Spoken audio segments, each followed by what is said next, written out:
Hey guys, Scotty2Quaddy here. Wow, it's been a day. Had a lot of fun today, but it was an expensive day. It was like a $300 day. I don't know if you guys saw my review of my Beetle PK3 that I built. It ran, I thought, really great today. It had perfect range. I had jello in the beginning because I found out that I had my camera not screwed in properly. It was just wiggling inside, so I thought I did something wrong, but it got great range, was flying great, and then that thing happened. Lost control of it. I put a 4S battery in it, and I don't think that the ESCs could handle it, so I lost it someplace in those bushes where I fly, and it's just in weeds someplace. Can't find it, so I'm gonna come back there later on, probably next week, and look for that. Almost lost my Tyro79, the same situation, and here it is right here. I don't know if you can see it, but the motor came apart.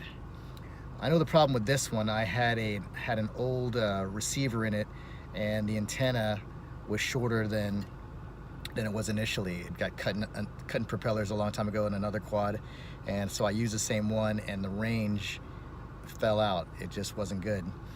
But yeah, I'll go ahead and rebuild that one, and all because I decided not to spend the extra money and get the $12 lost buzzer alarms that come with built-in batteries in case your battery gets dislodged. You can still find it.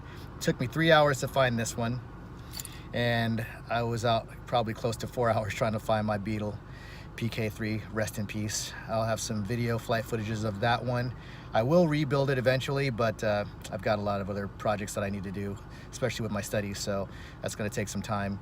But had a great day today.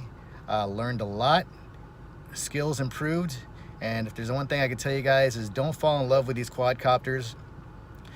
This is a hobby where you've got to be willing to invest for your education, and I do recommend, if you're a newbie like myself flying FPV, try not to buy the latest and greatest expensive gear out there.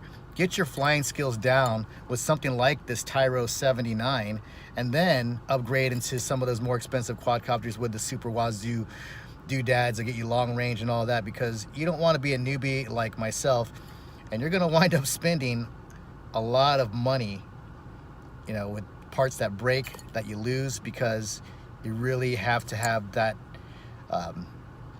more advanced flying capabilities so that you're not wrecking as much, you're not ruining a lot of your equipment. And you know, this is not an investment. Let's put it this way: this hobby is not an investment for the actual items that you're using, because those are going to be gone. But the skills that you gain over time, that's where the investment is, your flying abilities and getting better at that. I did use my jumper T12 today. I tell you what, I like that far better than my Tyrannus X9 Plus. I got better range out of it today, just better maneuvering for me, because my hands, they're not that big, they're not huge. So basically, lesson learned today, fellas, ladies. Expensive day, but I had a lot of fun. Anyway, I'll post some videos of this extravaganza for today, and my PK3 Beetle, rest in peace. All right, Scotty2Quaddy signing out. Hey, Scotty2Quaddy out here testing out the Beetle PK3 build of mine. It's a 2.5, almost 3-inch quadcopter. I've been running on 2S, really boring, but seems to be stable. I don't appear to have, well, I'm not going to jinx myself, I'll say it later on, but attached will be some videos of this. I'm using the eSheen Tyro79 camera. It actually is performing FPV better than my was it Pioneer? Not Pioneer. I forgot what the name of it was, but anyway, it's doing better than one. It costs a lot of money, but I am getting a lot of jello, so I haven't figured that out yet. And this flight controller is self-mounted, and so is my motor. So are my motors. So don't know what that can be. So if you like Bill Cosby, get ready for a lot of jello. Jello. All right, guys. Talk to you in a bit. Bye.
Today is what you call an expensive day, $300 day. And I'm gonna give you guys an example of what, I don't wanna say ignorance, but being kind of complacent does to you.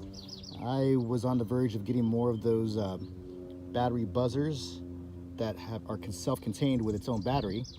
And I decided I was only gonna use it on my Eachine T130 because that was my spot-on machine that I wanted to not lose.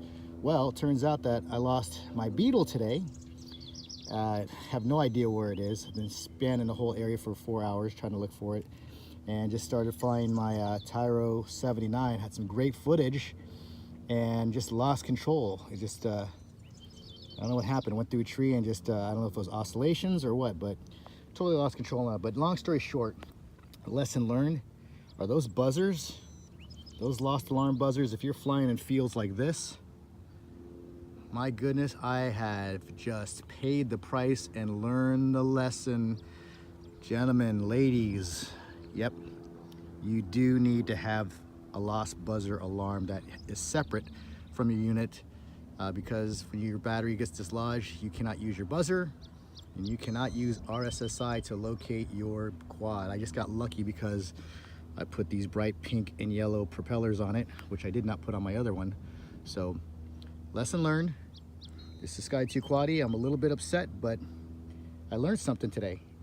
This is Josh Bardwell. No, I learned something today. You, if you're a newbie and you're flying alone, you know, you've got to take the necessary redundancy safety strategies to make sure that you don't lose your quads. So I had a great time today though. Learned from this, and like I said, don't fall in love with your quads. Just build them, fly them, learn to get better on them, and eventually you get another one because that same one is eventually going to, you're going to lose it one day or break it, and it is what it is. This is the hobby. All right, guys, Sky 2 Quaddy going to fix this and signing out.